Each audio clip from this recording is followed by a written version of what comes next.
নমস্কার বন্ধুরা, সকলকে শুভ সন্ধ্যা জানিয়ে লাইভটা শুরু করছি। আজকে 9:30টার সময় টাইম দিয়েছিলাম। অন্যান্য দিন 8টায়, রেগুলার 8টায় করি। গতকাল করেছি 9টায়, আজকে করে দিয়েছি, টাইম দিয়েছি 9:30টায়। তো আজকে গতকাল আমি যেটা বিষয় নিয়ে লাইভটা করেছিলাম সেটা হচ্ছে কুন্তী চরিত্র নিয়ে আমি তার প্রথম পর্বটা গতকাল করেছিলাম এবং আজকে বলেছিলাম যে দ্বিতীয় পর্ব করব। 3টে পর্বে শেষ করার ইচ্ছা আছে। আজকে বলেছিলাম দ্বিতীয় পর্বটা করব, কিন্তু আজকে আমি কুন্তিকে নিয়ে আলোচনা করব না। হ্যাঁ, অন্য কাজে ব্যস্ত ছিলাম। কুন্তিকে নিয়ে একটু আলোচনা করতে পারি, কিন্তু ডিটেল যে আলোচনা কুন্তির সঙ্গে সূর্য, যেটা আমি লিখেছি ফেসবুকে, যেটা পোস্ট করেছি, যে কুন্তির সঙ্গে সূর্যর যে সম্ভোগ, সূর্যকে ডেকে এনেছিল, তারপরে সূর্যর সঙ্গে কুন্তির কথোপকথন এবং ফাইনালি সম্ভোগ এবং কর্ণের জন্ম, এটা নিয়ে ডিটেলিং করব ভেবেছিলাম, কিন্তু এটা নিয়ে ডিটেলিং এই মুহূর্তে করবো না, একটু অসুবিধা আছে। আসলে এইগুলো নিয়ে আলোচনা করতে গেলে এইগুলো তো আমি আমার মন গড়া কথা বলতে পারি না। এইগুলো আলোচনা করতে গেলে আমাকে তো পড়াশোনা করে নিতে হবে ঠিকঠাক, নাহলে কেউ যদি চ্যালেঞ্জ করে বসে তখন আমাকে তো ডকুমেন্টস দিতে হবে যে আমি কোথার থেকে পেয়েছি, কোন বই থেকে পড়েছি ইত্যাদি, কোন মহাভারত থেকে পড়েছি বা ইত্যাদি, এবং আমি আমার মতন ব্যাখ্যা করছি, তার রেফারেন্সগুলো দিতে হবে। সেই কারণে পর্যাপ্ত পড়াশোনা করা দরকার। আর পড়াশোনা না করে যদি লাইভে বসি তাহলে দায় সারা গোছে একটা যেমন তেমন একটা বলে গেলাম, তো সেটা তো মনোগ্রাহী হবে না, ভালো হবেও না। সেই কারণে কুন্তী চরিত্রটা নিয়ে আজকে সেই হিসাবে আলোচনা করব না। তবে যেহেতু 9:30টার সময় আজকে আসবো বলেছিলাম, সেই হিসাবে আমার কথা রাখতে লাইভে আমাকে আসতে হলো। আদারওয়াইজ আপনারা পরবর্তীকালে নোটিশ দিলে বলবেন তো ওর কথার কোনো দাম নেই, আসে না। এখন বিষয় হলো যে লাইভ তো করছি বিভিন্ন বিষয়ের ভয়েস নিয়ে করেছি, আরও বিভিন্ন সাবজেক্টের উপর, পড়াশোনার সাবজেক্টের উপর লাইভ করেছি, সাংগঠনিক বিষয়ে লাইভ করেছি। সাংগঠনিক বিষয়ে লাইভ করাটা আমার পক্ষে খুব সহজাত। যেমন অঙ্ক করানোটা আমার পক্ষে সহজাত। আমি অতীতে বলেছি যে অঙ্ক বা বিজ্ঞান এটা আমার পক্ষে করাটা খুবই সহজ, কারণ এটা আমার সহজাত বিষয়, আমার সাবজেক্টের মধ্যে পড়ে। আমি যেহেতু বিজ্ঞান নিয়ে পড়াশোনা করেছি, সিভিল ইঞ্জিনিয়ার হয়েছি, সিভিল ইঞ্জিনিয়ার হতে গেলে তো বিজ্ঞান ছাড়া হয় না। তো সেই হিসাবে অঙ্ক, আমি তো সাধারণত মাধ্যমিক স্ট্যান্ডার্ডই, মানে যে ক্লাসগুলো নিচ্ছি পাঠ্যসূচির মধ্যে সেগুলো মাধ্যমিক স্ট্যান্ডার্ডই করছি। তো মাধ্যমিক স্ট্যান্ডার্ডের অঙ্ক বা বিজ্ঞান এইগুলো নিয়ে আলোচনা করাটা আমার স্বাভাবিক, এটার মধ্যেই পড়ে। কিন্তু ম্যাচুরিটির কারণে, মানে বিজ্ঞান নিয়ে পড়লেও সাহিত্য টাহিত্য একদম কিচ্ছু পড়িনি তা তো নয়, পড়েছি। হয়তো সাহিত্যের ছাত্ররা যতটা পড়াশোনা করেছে তার থেকে হয়তো কম করেছি, বা বেশিও করে থাকতে পারি। যে সাহিত্যের ছাত্র ফার্স্ট ক্লাস নিয়ে পাস করেছে, সে শুধু সিলেবাসের পড়াটাই পড়েছে, এর বাইরে পড়েনি। আমি মানে একদম নলেজ থেকে বলছি, অভিজ্ঞতা থেকে বলছি। যে সাহিত্যের ছাত্র সাহিত্য নিয়ে মাস্টার ডিগ্রি করেছে, আগাগোড়া ফার্স্ট ডিভিশন ফার্স্ট ক্লাস পেয়েছে, কিন্তু সে সাহিত্য হয়তো আমার থেকে কম পড়েছে। সে তার সিলেবাসের মধ্যে পড়েছে, নম্বর পেয়ে গেছে। যাই হোক, আজকালকার দিনে নম্বর ওঠেও। তো সেই হিসাবে সাহিত্য নিয়ে, ইংরাজি সাহিত্য বা বাংলা সাহিত্য, বা ইংরাজি অবশ্য সাহিত্য নিয়ে করিনি, ইংরাজি গ্রামার নিয়ে দু একটা ভিডিও বানিয়েছি, আরও বানাবো, ভাস্ট গ্রামার। ম্যাচুরিটির কারণে, যেহেতু বয়স হয়েছে, ম্যাচুরিটি হলে কিন্তু সাহিত্যের ওপর নলেজটা একটু বাড়ে, আমার যেটা মনে হয়, আমার অভিজ্ঞতার থেকে মনে হয়। আমি নিজে আমার ছোট বয়সে সাহিত্যের উপরে যতটা না দখল ছিল, এখন বয়সজনিত কারণে মনে হয় যেন দখল একটু বেড়েছে। তো সেই হিসাবে মাধ্যমিক লেভেল পর্যন্ত ইংরাজি, বাংলা, এই বিভিন্ন সাবজেক্টের উপর, আমার নিজের সাবজেক্ট না হলেও, পলিটিক্যাল সায়েন্স নিজের সাবজেক্ট না হলেও কিছু কিছু এগুলো নিয়ে পড়াশোনা করে নিয়ে পড়াতে পারি, সেই আত্মবিশ্বাস আছে। এবং আপনারা যারা দেখছেন, বিভিন্ন ইউটিউবে আছে, আমার ফেসবুকেও আছে, দেখবেন, মনে হয় বিরাট কিছু না হলেও সম্ভবত হয়। এখন কথা হচ্ছে যে সংগঠন নিয়ে বলতে গেলে এটা তো আমার অভিজ্ঞতার কথা, আমার খুব সহজাত বিষয়। আর আমি বলেছি যে টেবিলটাকে আমি ভালো পারি না, কিন্তু বক্তব্য রাখার ক্ষেত্রে মঞ্চে বক্তব্য রাখার ক্ষেত্রে আমি খুব বাচ্চা বয়স থেকে 15-16 বছর বয়স থেকেই মঞ্চে বক্তব্য রাখার ক্ষেত্রে আমার কিন্তু একটা স্বাভাবিকতা আছে। আমি ফ্লুয়েন্টলি বলতে পারি, মানে হাজার হাজার দর্শক দেখলে মানে ভয় পেয়ে পিছিয়ে গেলাম। অনেকে যেমন মুখ দিয়ে কথা বেরোয় না। মহাজাতি সদনে 2017 সালে যখন আমরা একটা মিটিং করেছিলাম আমাদের সংগঠনের পক্ষ থেকে, 2017 সালের সম্ভবত 16ই ডিসেম্বর, মহাজাতি সদনে আমরা আমাদের এজিএম অ্যানুয়াল জেনারেল মিটিংটা করেছিলাম। 4তলা হল পুরো কানায় কানায় পূর্ণ হয়ে মাটিতে লোক বসতে হয়েছিল। পুরো হল পূর্ণ হয়ে গেছিলো, এত বেশি লোক হয়েছিল যে আমরা কিছু চেয়ারও এনে দিয়েছিলাম, এক্সট্রা চেয়ার, ওই প্লাস্টিকের চেয়ার, তা সত্ত্বেও অনেককে মাটিতে বসতে হয়েছিল। তো সেখানেও আমি বক্তা ছিলাম। তো আমার সামনাসামনি বা ছাত্র জীবনে অনেক সময় নির্বাচনী প্রচারেও গিয়েছি, ছাত্র যখন ছিলাম নির্বাচনী প্রচারে গিয়েছি, বড় বড় মিটিংও সুযোগ পেয়েছিলাম, খুব বাচ্চা বয়সেই সুযোগ পেয়েছিলাম।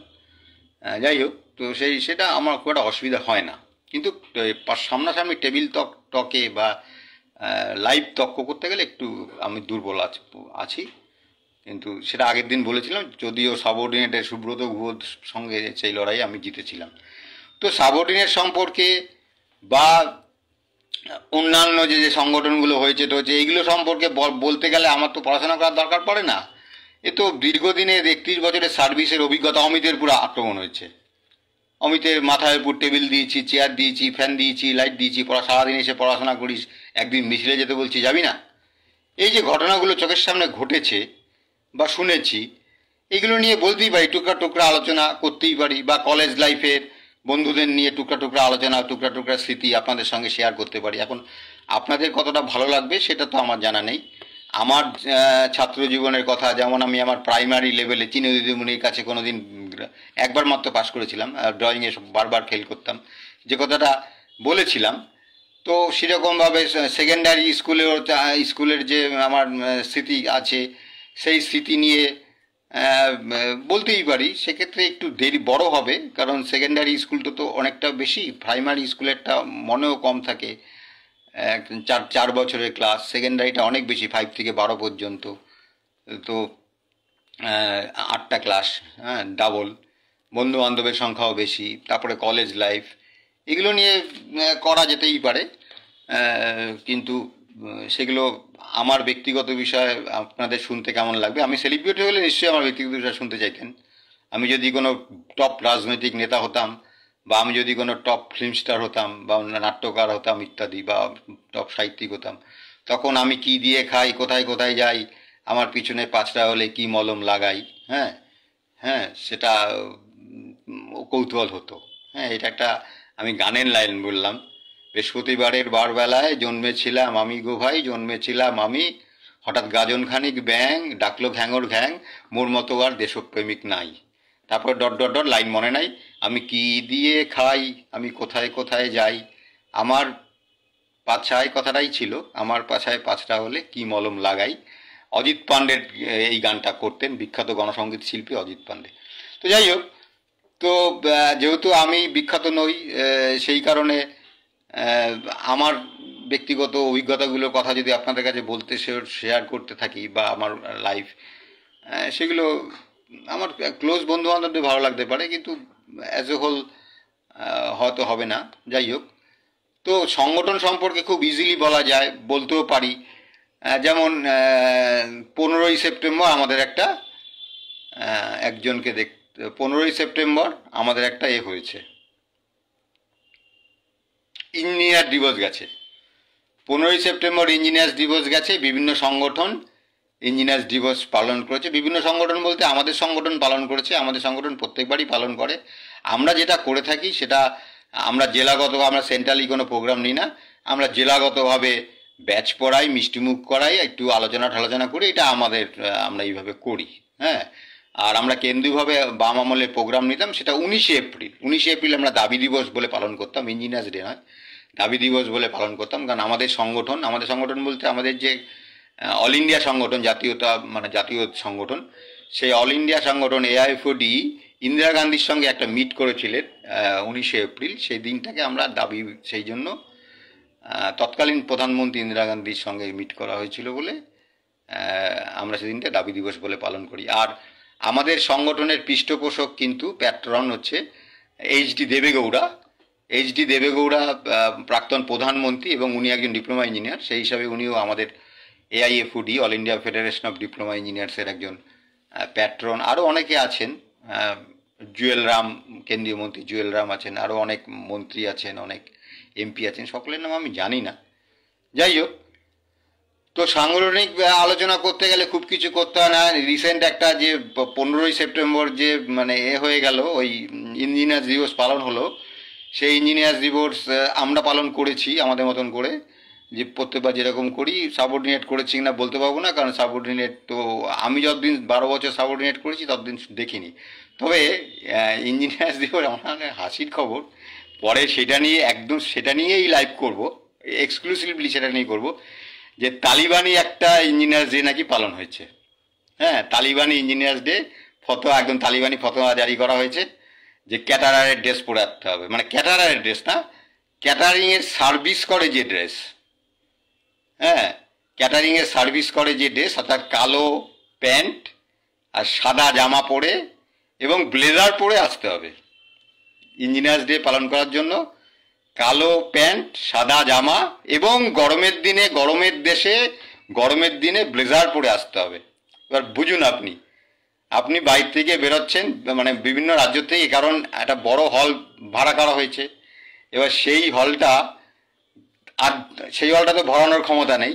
সেই হলটা ভরানোর ক্ষমতা নেই বলে তার অর্ধেকটাকে প্রথমে কাপড় দিয়ে ঘিরে নেওয়া হয়েছে। হ্যাঁ, মানে যারা গেছে তারাই বলছে, মানে প্রচণ্ড বিরক্ত আর কি।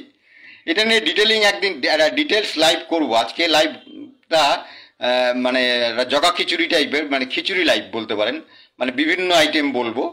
হ্যাঁ, টুকরা টুকরা টুকরা টুকরা, সেই জন্য এটাকে খিচুড়ি নাম দেওয়া যেতে পারে। খিচুড়ি তো চাল আর ডাল মিশিয়ে হয়। তো আমার কারণে যেগুলো এসছে আমি আরও ডিটেলিংয়ে যাব, আরও বেশি করে। একজন দুজনের মুখে তো শুনলে হবে না, অন্ততকে 10-12 জনের মুখে শুনতে হবে।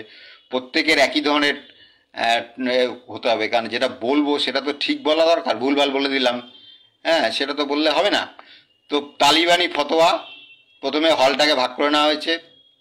বড় হল সেটাকে ভরাতে পারবে না যেহেতু, তার জন্য এই গানের আর্টিস্ট শিলাজিৎ, গৌরব, এদেরকে দিয়েও অ্যাডভার্টাইজ করানো হয়েছে যাতে গানের লোভে আসে, আর্টিস্টদের লোভে আসে। তা সত্ত্বেও হলটা বাড়ানো যায়নি। তারপরে আবার হলে ঢোকার পরে দারোয়ানরা দাঁড়িয়ে আছে, বিভিন্ন গেটে গেটে দারোয়ান মানে নেতা, হ্যাঁ, নেতারাই দারোয়ান হয়ে গেছে। একবার ঢুকলে আর কেউ বেরোতে পারবে না। হ্যাঁ, এরকম শুনেছি যে একবার ঢুকলে আর কেউ বেরোতে পারবে না। হ্যাঁ হ্যাঁ, এই গরমে ব্লেজার পরে আসছে। এবং ভাবুন, মানে প্রত্যেকের কি এয়ার কন্ডিশন গাড়ি আছে? হ্যাঁ, ব্লেজার পরে আসতে পারে সেরকম লোকজন যাদের এয়ার কন্ডিশন গাড়ি আছে, তারা এয়ার কন্ডিশন গাড়িতে চেপে তারা হলে আসবে। হলের ভিতরতে AC আছে, ব্লেজার পরলে কোনো অসুবিধা নেই। কিন্তু সেই সব বাস্তবতার মধ্যে না গিয়ে হয়তো তারা বড় বড় কোনো অনুষ্ঠানে দেখেছে যে কর্পোরেট হাউসের যে সমস্ত প্রোগ্রাম হয়, কর্পোরেট হাউস এটা করতেই পারে। যারা ব্যবসায়ী তারা দামি লক্ষ লক্ষ টাকা, মানে 50 লক্ষ 60 লক্ষ বা 1 কোটি টাকা দামের গাড়িতে চেপে ব্লেজার পরে আসবে, আবার ঠান্ডায় ঢুকে যাবে হয়। কিন্তু ব্লেজার পরে ফতোয়া জারি, কালো প্যান্ট সাদা জামা, মানে ক্যাটারিংয়ের সার্ভিসের ড্রেস পরে আসতে হবে এবং ব্লেজার পরতে হবে। এবার যারা ব্লেজার, কেউ ম্যাক্সিমাম যাদের ভয় বেশি তারা ব্লেজার পরেছে, বিশেষত যারা হচ্ছে সুন্নি, মানে শিয়া আর সুন্নি মানে শুনে মুসলমান।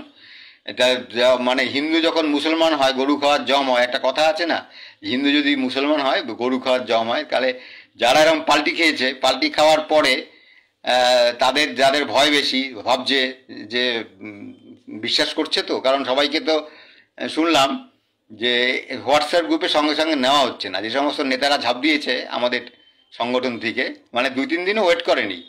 রামকৃষ্ণ ট্রান্সফার হওয়ার পরে রামকৃষ্ণ বহরমপুরে গেছে, হ্যাঁ, রামকৃষ্ণ মেরুদণ্ড আছে, সে বহরমপুরে গেছে, সে ঝাঁপ দেয়নি। কিন্তু বড় বড় পোস্টে, প্যারালাল পোস্টেই, রামকৃষ্ণ যেমন জেনারেল সেক্রেটারি ছিল, সেরকম আরও তো প্যারালাল অনেকগুলো পোস্ট আছে। যেমন প্রেসিডিয়াম আছে, আমি প্রেসিডেন্ট, হ্যাঁ, আমি এখন যদি গিয়ে ঝাঁপ দিই। তো যারা ঝাপটাপ দিয়েছে তারা একদম নিয়ম নীতি মেনে ব্লেজার পরে, সাদা প্যান্ট কালো জামা টামা পরে টরে এইসব গেছে টাছে। এবং একবার ঢুকলে বেরোনো যাবে না, একবার ঢুকলে আর বেরোনো যাবে না। সেখানে পাহারাদাররা আছে, খেতে টেতে দেওয়া হয়নি। যে 8:30টার পর খেতে দেবে, সকালবেলা গেছে 8:30টার পর খেতে দেবে, কারণ প্যাকেট দিয়ে দিলে পালিয়ে যাবে। এবারে চরম বিশৃঙ্খলা, জল দিচ্ছে, মিল্টনের জল দিচ্ছে। সেই মিল্টনের জল দিতে গিয়ে সেই জলে সবাই হুমড়ি খেয়ে পড়ছে। 500 না 600 বোতল, মানে 500 ml বা 600 ml এর বোতল বিনা পয়সায় দিচ্ছে। এবার সেখানে হুমড়ি খেয়ে পড়ছে। এখন ইঞ্জিনিয়াররা ব্লেজার পরে গিয়ে যদি মানে কোনো বিয়ে বাড়ির খাবার বেঁচেছে, খাবার বাঁচার পর যদি সেগুলো যদি ওই ভিখারিদের মধ্যে যদি বিলি করা হয়, মানে তাহলে যেরকম হুমড়ি খেয়ে পড়ে, তা সেই ধরনের জলেও হুমড়ি খেয়ে পড়েছে। তখন এক নেতা, শুনেছি নর্থ বেঙ্গলের নেতা, ওজিএস বোধ হয়, তিনি এসে বলছে এটা কি হচ্ছে, এই এখন জল দেওয়া বন্ধ করো, হ্যাঁ জল দেওয়া বন্ধ করো, এসব কি হচ্ছে, সম্মান যাচ্ছে, এই হচ্ছে সে হচ্ছে। তাতে নাকি কিছু মহিলা সদস্য তারা বলছে, আপনার সদস্যা আপনি এইভাবে কথা বলতে পারেন না, আপনি আমরা একই চাকরি করি, আর আপনি এমনভাবে বলছেন যে সমগোত্রের লোকদের এমনভাবে বলছেন যে, এই সমস্ত প্রতিবাদও হয়েছে। ডিটেলটা আমি মন দিয়ে শুনিনি। আমি অন্য একটা কী ব্যাপারে ছিলাম, আমাকেই ফোন করছে। ব্যাপারটা হয় কি জানেন তো, এই যে আমি কিভাবে বলছি, ব্যাপারটা হচ্ছে এইগুলো খুব সহজ। এগুলো একটা সিস্টেম আছে যে আপনি প্রথমে তদন্ত করে 2-4টে খবর বার করবেন। 2-4টে খবর বার করে যখন আপনি মার্কেটে ছাড়তে শুরু করবেন, তখন আপনাকে আর কষ্ট করে কোনো খবর বার করতে হবে না। বিভিন্ন জায়গার থেকে আপনার কাছেই খবর আসবে, আপনাকেই ফোন করে করে বলবে, দাদা এই হয়েছে, ওই হয়েছে, এই হয়েছে, সেই হয়েছে, আপনি এটা বলুন। যারা নিজেরা বলতে পারছে না, আপনি এটা বলুন। তো সেইভাবে খবর নিশ্চয়ই আসবে। আজকের লাইভের পরে আমি আজকে লাইভ যারা দেখছেন তাদেরকে বলবো যে আপনাদের যার অভিজ্ঞতা আছে, আমাকে তো অনেকেই চেনেন, আমার ফোন নাম্বার অনেকের কাছেই আছে, আপনারা আমাকে ফোন করে ডিটেলসটা জানাবেন। হ্যাঁ, আমি একজনের দুজনের থেকে শুনে তো রিপোর্টিং করব না, আমি তাহলে ওটার উপর পুরোপুরি একটা লাইভ করব। ওই 15 মানে তালিবানি 15ই সেপ্টেম্বর, তালিবানি আগেরবার একটা হয়েছিল, ধনধান্যে একটা প্রোগ্রাম হয়েছিল, সেখানে একজন রিটায়ার্ড চিফ ইঞ্জিনিয়ারকে ডাকা হয়েছে। এবার রিটায়ার্ড চিফ ইঞ্জিনিয়ার বলেছেন তার কোনো দায় নেই, যতদিন চেয়ার থাকে ততদিন দায় থাকে, যেই দায় নেই তিনি বলেছেন যে অভয়ার মৃত্যুর পরে ডাক্তাররা যেভাবে আন্দোলন করতে পেরেছে, মানে সারা বিশ্ব জুড়ে, সারা ভারত জুড়ে, সারা বাংলা জুড়ে যেভাবে আন্দোলন করতে পেরেছে, তাহলে না খিদে পেলেও বেরোতে পারবে না, এরকমই তালিবানি হয়েছিল। কেউ একজন লিখছে খিদে পেলেও বেরোতে পারবে কিনা, না পারবে না, আমি যতদূর শুনেছি। তো সেই চিফ ইঞ্জিনিয়ার বলেছেন যে ডাক্তাররা কি সুন্দর করছে, আর ইঞ্জিনিয়াররা হচ্ছে কাঁকড়ার মতো নিজেদেরকে নিজেরা টানে, ইঞ্জিনিয়াররা হচ্ছে কাঁকড়ার জাত, কাঁকড়া যেরকম করে সেই ব্যাপার, এই ধরনের কিছু কথাবার্তা বলেছেন। টিয়ে নিয়ে আমি ডিটেলসটা জানি না, সব এটাও জানবো, ওই টোটালটা নিয়েই, মানে ধনধান্যের 15 সেপ্টেম্বর এবং এর 15 সেপ্টেম্বর, নজরুল মঞ্চের 15 সেপ্টেম্বর, টোটাল রিপোর্টিংগুলো নেব। হ্যাঁ, এবার যাই হোক, সেই মন্ত্রীমশাই উপস্থিত ছিলেন, এক মন্ত্রীমশাই ছিলেন, মন্ত্রীমশাইয়ের সামনে এইরকম বলেছেন, কিছু সরকার বিরোধী কথা বলেছেন, আমি জানি না, আমি তো আর যাইনি, আমি শোনা কথা, এই কাঁকড়ার মতো ইঞ্জিনিয়াররা নিজেদেরকে টেনে ধরে, তাই ইঞ্জিনিয়ারদের কিছু হচ্ছে না, এইসব শোনার পরে মন্ত্রীমশাই গেছেন, খুব উনি তো বলে মনে হতো বেরিয়ে গেছেন, ওই যে কাদেরকে নিয়ে আসা হয়েছে, মানে উদ্যোক্তাদের খুব করে ধমক দেওয়া হয়েছে, এসব কাদেরকে নিয়ে আসা হয়েছে এসব বলে সে ইচ্ছা মতন ধমকে গেছে। হ্যাঁ, প্রচণ্ড রাগ, মন্ত্রীমশাই নাকি শুধু মানে কি বলে, মঞ্চের মধ্যে এদিক ওদিক করছেন, এবং এইগুলো প্রচণ্ড ধমকাধমকি করেছেন, খুব রাগ করে বেরিয়ে যাচ্ছেন। তো অনেকগুলো উদ্যোক্তা তার পিছন ছুটছে, 5-7 জন। হ্যাঁ, ভীষণ রাগ, আর কোনদিন তোমাদের এটা আসবো না, আর যাকে তাকে ডেকে আনা হচ্ছে ইত্যাদি। তো তারপরে 4-5 মাস বোধহয় মন্ত্রী মুখ আর হওয়া যায়নি, মন্ত্রীর ধমক খেয়ে। এইটাও শুনেছিলাম, ভুলে গেছি, গত বছরেই শুনেছিলাম, কারণ সবাইকে তো বলার লোক, তো শুনেছিলাম। গতকালও শুনলাম, গতকালও আমাকে যেচে ফোন করে বলছে, দাদা এই হয়েছে জানেন, ধনধান্যে এই হয়েছিল, আর ওইখানে কি বলবো।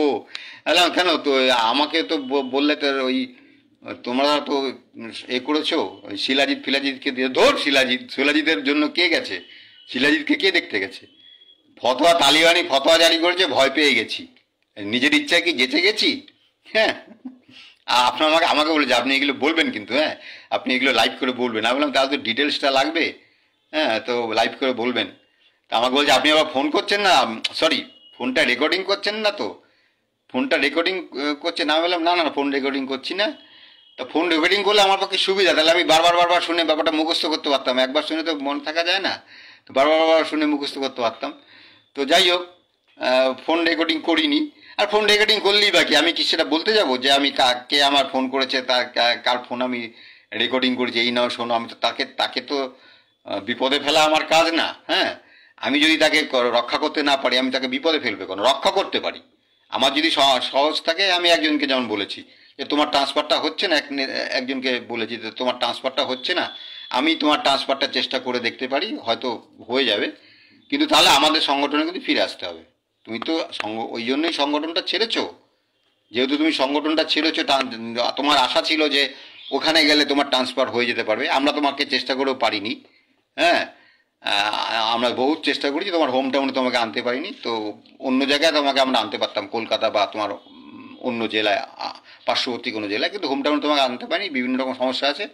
তো তোমাকে আমি ব্যক্তিগতভাবে চেষ্টা করে, আমার কিছু ক্ষমতা আছে, হ্যাঁ, মানে যে কারণে তোমার ট্রান্সফারটা আটকে আছে, সেটা হয়তো আমি চেষ্টা করলে হয়তো পারি, তবে তোমাকে তো আমাদের সংগঠনে ফিরে আসতে হবে, কারণ তুমি একজন যোগ্যতা সম্পন্ন লিডার, তুমি তো আমাদের সর্বনাশ করবে ফিরে আসা মানে। হ্যাঁ, তো যাই হোক, তো ব্যক্তিগতভাবে করতেই পারি। হ্যাঁ, তো এই ব্যাপারগুলো সব হয়েছে। তাই তাই এই সমস্ত নিয়ে বলতে গেলে পড়াশোনা করতে লাগে না, কিন্তু কুন্তী চরিত্র নিয়ে আলোচনা করতে গেলে তো পড়াশোনা করতে লাগে। হ্যাঁ, এবং মনস্তত্ত্বের ব্যাপার, টোটালটাই মনস্তত্ত্বের ব্যাপার। দুর্বাসা মুনি নিজে কুন্তীকে একটা বর দিয়েছেন। কুন্তী ছিলেন অপরূপা সুন্দরী এবং পার্সোনালিটি যুক্ত মহিলা, এবং কুন্তীকে একা পাচ্ছেন একটা ঘরে। কুন্তী তার পাশের ঘরেই থাকছে। দুর্বাসাকে 24 ঘন্টা পরিষেবা দেওয়ার জন্য কুন্তী পাশের ঘরেই অবস্থান করছেন, এবং কুন্তীকে একা পাচ্ছে মুনি। এবং মুনি বদরাগী মুনি, যখন তখন মানে 2 ঘন্টা পরে আসবো বললে 2 দিন পরে আসে, আর 2 দিন পরে আসবো বললে 2 ঘন্টা পরে আসে, আর যা খুশি মানে মানে দুষ্প্রাপ্য জিনিস সে অর্ডার করে। এবং কুন্তী এতটাই বুদ্ধিমতী ছিলেন যে সমস্ত কিছুই তিনি হাতের কাছে রাখতেন বলে সঙ্গে সঙ্গে চাওয়ার আগেই দিয়ে দিতেন। 1 বছর ধরে তাকে তার কুন্তীর উপরে অত্যাচার চালিয়েছিল, এবং কুন্তীকে বিভিন্নভাবে, এই যে এগুলো মহিলারা ভালো বুঝবেন, যে সমস্ত মহিলারা দেখছেন বা দেখবেন, যে মহিলারা কিন্তু খুব 6th সেন্স থেকেই বোঝেন। 11-12 বছরের বাচ্চা মেয়েরাও বোঝে যে কোন পুরুষ তাকে ব্যাড টাচ করছে, কোন পুরুষ তাকে গুড টাচ করছে। এতে একদম ছোট বাচ্চারাও বোঝে, 7-8 বছরের বাচ্চা, যাদের হয়তো বোধ হয়নি। এবং বয়স বাড়লে তো নিশ্চয়ই বোঝে যে কোন লাইনে এগোচ্ছে, কথাবার্তা ভাঁজ ফাজ দিয়ে যে কি এগোতে চাইছে, কি বলতে চাইছে, এগুলো মহিলারা খুব ভালো বোঝে। এবং বুদ্ধিমতী মহিলারা কিন্তু সেখান থেকে পাশ কাটিয়ে যায়। মানে বুদ্ধিমতী মহিলা যদি সেখানে তাকে সহযোগিতা না করে, এবং এমন যদি হয় যে পুরুষটি তার সঙ্গে মিশছে, সেই পুরুষটিকে সে গালাগালি দিতে পারছে না, মুখের মধ্যে চটি দিয়ে মারতে পারছে না, পায়ের চটি খুলে মুখে মারতে পারছে না, সেই পুরুষটির সঙ্গে তাকে কথাবার্তা বলতে হবে, তার সঙ্গে তাকে কাজ করতে হবে, ইত্যাদি ইত্যাদি যদি থাকে, এবং সে পুরুষটি কিভাবে কি বলছেন সেটা যখন সে বুঝতে পারে, বুদ্ধিমতী যদি হয়, বোকা হলে ধরা দেবে, শিকার হয়ে যাবে, আর বুদ্ধিমতী হলে সে কিন্তু পাশ কাটাবে, এমন এমন কথাবার্তা বলবে যে উল্টো দিকের লোকটা সাহস পাবে না তার পার্সোনালিটির কাছে। কুন্তী সেই ধরনের পার্সোনালিটি যুক্ত মহিলা, যার ফলে কুন্তীর কাছে কিছু খাপ খুলতে পারেনি। এইবারে খাপ খুলতে না পেরে সে কুন্তীকে বর দেবে, কিন্তু কুন্তী তো বর নেবে না। কুন্তী বলেছে আপনি খুশি হয়েছেন, বাবা খুশি, আপনি খুশি হয়েছেন এবং আমার পিতা খুশি হয়েছে, এতেই আমি খুশি। এই নিষ্কাম মানসিকতার জন্য আরও খুশি হয়ে বলছি যে এমন একটা বর দিচ্ছি যা মানুষের কাছে দুষ্প্রাপ্য, মানুষেরা ভাবতেই পারবে না, বলে তিনি এমন একটা বর দিলেন যে বরে যে কোনো দেবতাকে সে ডেকে আনতে পারবে, যে কোনো দেবতাকে সে ডেকে আনতে পারবে। এবং মানুষের কাছে দেবতা, হ্যাঁ, ভাবাই যায় না। যে কোনো একটা মহিলা তার যে পার্টনার খুঁজবে, হ্যাঁ, সে মহিলা তো সৌর্য বীর্য, যে ছেলের মধ্যে ছেলেরা চায় নমনীয় সৌন্দর্য মেয়েদের, কোমল, আর মেয়েরা চায় শক্তপুক্ত। হ্যাঁ, যদি ভুল বলি মেয়েরা এতে লিখবেন, কমেন্ট বক্সে লিখবেন। তা সেখানে দেবতা মানেই মানুষের থেকে অনেক বেশি ক্ষমতাশালী। হ্যাঁ, তো সেরকম যে কোনো দেবতাকে ডাকলে সে বশীভূত হয়ে যাবে। তাহলে এই যে কুন্তিকে এরকম একটা মন্ত্র কানে দিয়ে দিয়েছে, এবার দুর্বাসা চলে যাওয়ার পরেই কিন্তু কুন্তির মাথার মধ্যে সেটা ঘর ঘর ঘর ঘর ঘর ঘর ঘর করছে। এই যে পুরুষ সঙ্গ লাভের যে স্বাধীনতা, হ্যাঁ, সেই আর তখনকার দিনে কিন্তু মেয়েদের স্বাধীনতা এখনের থেকে অনেক বেশি ছিল। মহাভারতের যুগে কিন্তু মেয়েরা স্বয়ম্বর সভায় নিজেই মালা পরাতেন। পুরুষরা লাইন, আমাদের কি হয়, পুরুষরা সম্বন্ধ দেখতে আসে, হাঁটো তো মা একটু, হেঁটে দেখবে, চলে দেখবে, কথা বলে দেখবে, হাতের লেখা দেখবে। আগে তো দেখি তোমার কি সেলাই টেলাই কি জানো, কি কি রান্না জানো মা তুমি, হ্যাঁ তুই একটু হাঁটো, চুলটা খোলো। এখন আর এগুলো হয় না, কিন্তু আজ থেকে 50 বছর আগেও বা 25 বছর আগেও সেটা হতো। হ্যাঁ, চুলটা খোলো দেখি, চুলটা আবার টেনে টেনে দেখলো, অসভ্য হলো টেনে দেখছে চুলটা ফলস কিনা, সেজে গুজে এসে বসতো। কিন্তু আগেকার দিনে কিন্তু সেটা না, ছেলেরা সেজে গুজে এসে বসতো, মেয়েরা তাকে স্বয়ম্বর সভায় একদল ছেলে মানে পানিপ্রার্থী, তাদের মধ্যে যাকে ভালো লাগতো তার গলায় বড়মাল্য দিত। তো মেয়েদের সেই স্বাধীনতাটা ছিল মানে মহাভারতের যুগে। যাই হোক, তো সেই সময় পুরুষ সঙ্গ লাভের যে মন্ত্র দিয়েছে কুন্তির কানে, এবং কুন্তি ভাবছে এই মন্ত্রটা, তার মধ্যে তো সংশয় হচ্ছে, এই মন্ত্রটা মানে ঠিক কি ঠিক না, ঠিক কি ঠিক না। তার মনে, তার তো সদ্য যৌবন, নব যৌবনবতী কুন্তি, হয়তো 15-16 বয়সটা আমি বলতে পারছি না, হয়তো 15-16 হবে, হ্যাঁ 14 হতে পারে, 15 হতে পারে, 16 হতে পারে, সবেমাত্র সেই হচ্ছে। এবং এই এই যে একটা পুরুষকে ডাকবো সত্যিকারের, এবং পুরুষ মানে দেবতাকে, যে কোনো দেবতাকে ডাকবো, তাহলে সত্যিই কি সে আসবে আমার এই মন্ত্রে? এই মন্ত্রের কি এতই জোর যে আমি ডাকবো, আমি যা বলবো তাই শুনবে, আমার বশীভূত হয়ে যাবে? তাহলে দেখি তো কী করে। এই করতে করতে কুন্তি, আমি ডিটেলস আগামীকাল সম্ভবত বলবো ডিটেলসে, আজকে একটু একটু টাচ করে যাই, আগামীকাল পুরো কথোপকথনগুলো বলবো আর কি।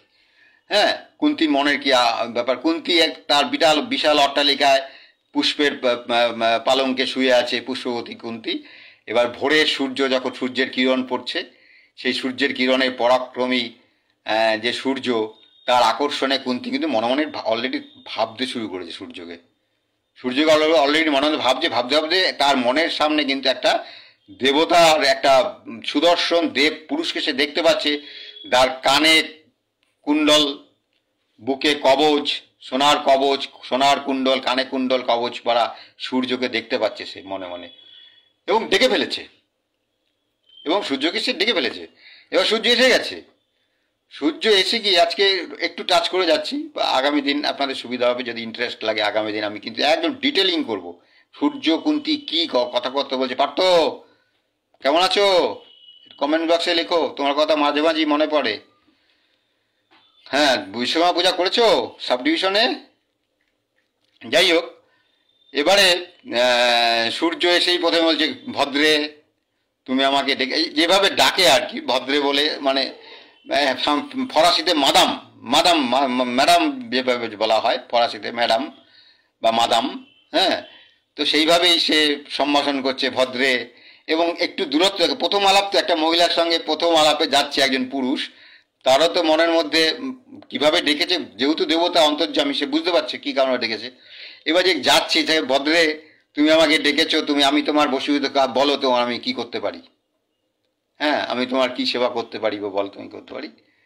কুন্তি তখন বলেছে, কুন্তি এইবারে যেই চলে এসছে, এতক্ষণ তো সে বাচ্চা মেয়ে চঞ্চল, একটা দুর্বাসা একটা মন্ত্র দিয়ে দিয়েছে, এমন একটা মন্ত্র যে মন্ত্রে সে পুরুষকে ডেকে আনতে পারে, মানে পুরুষ না দেবতা, হ্যাঁ সত্যি কি ডাকা যায়? এই করতে করতে করতে করতে কৌতূহল বসে ডেকে বসেছে।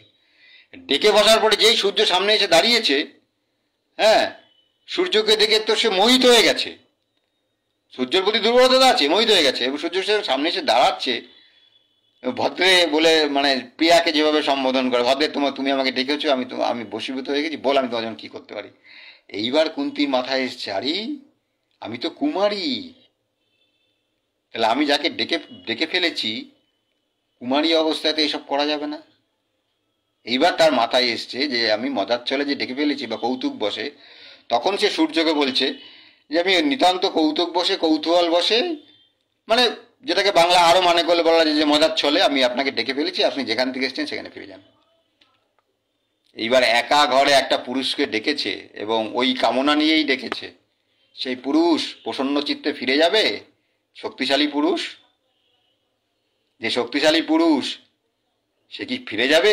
তাকে ডেকেছে, যে আগ্রহে ডেকেছে, যে মানসিকতার থেকে ডেকেছে, সেই মানসিকতার থেকে ডেকে দেবতা অন্তর্যামী, সে বুঝতেও পারছে যে ডেকেছে।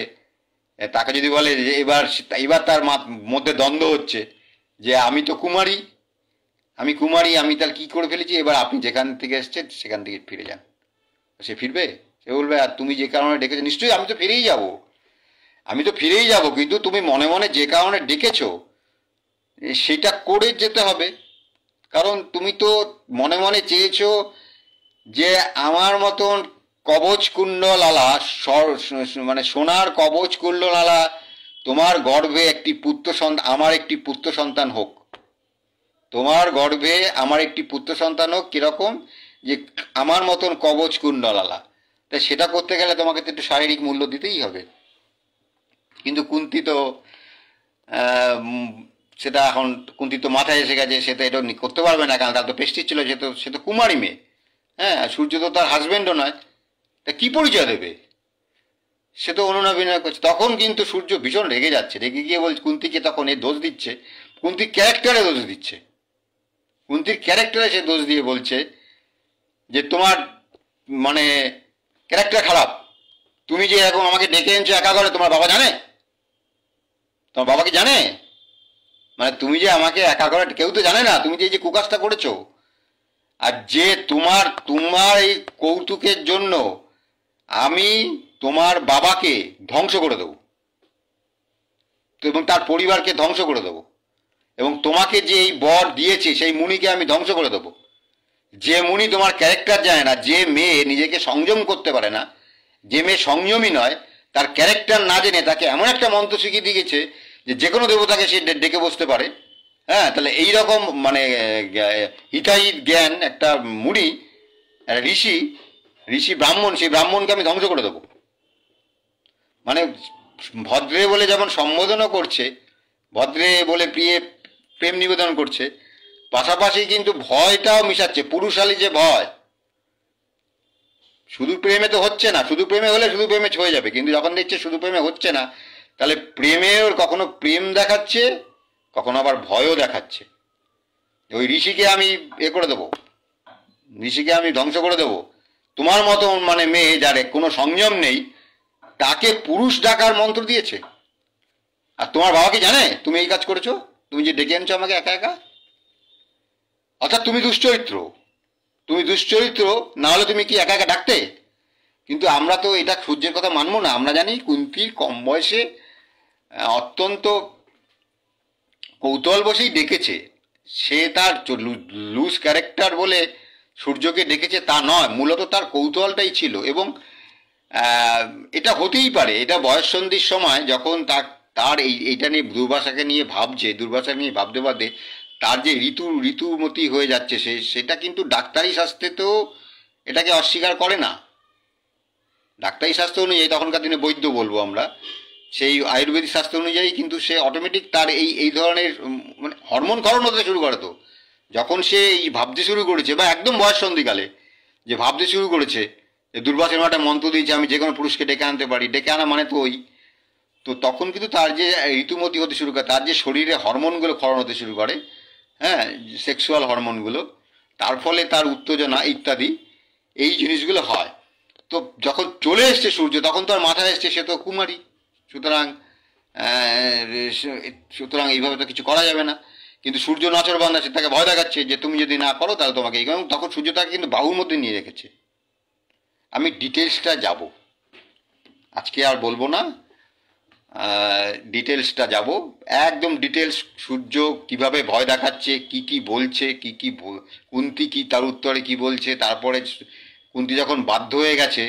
এবং এটাও মনস্তত্ত্বে বলে যে একজন নারীকে যখন কোনো পুরুষ গায়ের জোরে ধর্ষণ করতে শুরু করে, একটা সময় কিন্তু সবার ক্ষেত্রে সমান নাও হতে পারে, কিন্তু অনেকের ক্ষেত্রে এটা হয়, একটা সময় সে কিন্তু নিজেকে ছেড়ে দেয়, মানে তারও উত্তেজনা চলে আসে, তারও শরীরে উত্তেজনা। এটা সব ক্ষেত্রেই যে সমান হবে সেটা বলছি না, কিন্তু কোনো কোনো ক্ষেত্রে এটাও হতে পারে যে নারী ধর্ষিতা হচ্ছে, প্রথম দিকে সে বাধা দিতে দিতে দিতে দিতে একটা সময় যখন সে ফেল করছে বাধা দিতে, তখন কিন্তু একটা সময় তারও কিন্তু শরীরে উত্তেজনা চলে আসতে পারে। কুন্তিও সেই অবস্থাটা হয়েছে, এবং কুন্তি যখন বুঝতে পারছে যে তাকে সে আর নিস্তার পাবে না, তার কোনো মতে নিস্তার পাওয়া নেই, তখন কিন্তু সে শর্ত করে নিচ্ছে যে প্রথম কথা হচ্ছে আমার যে বাচ্চা হবে তার কি হবে, আমি তো কুমারী মেয়ে, আমি তো এই বাচ্চাকে সামনে আনতে পারবো না, তাহলে তার তার কি হবে।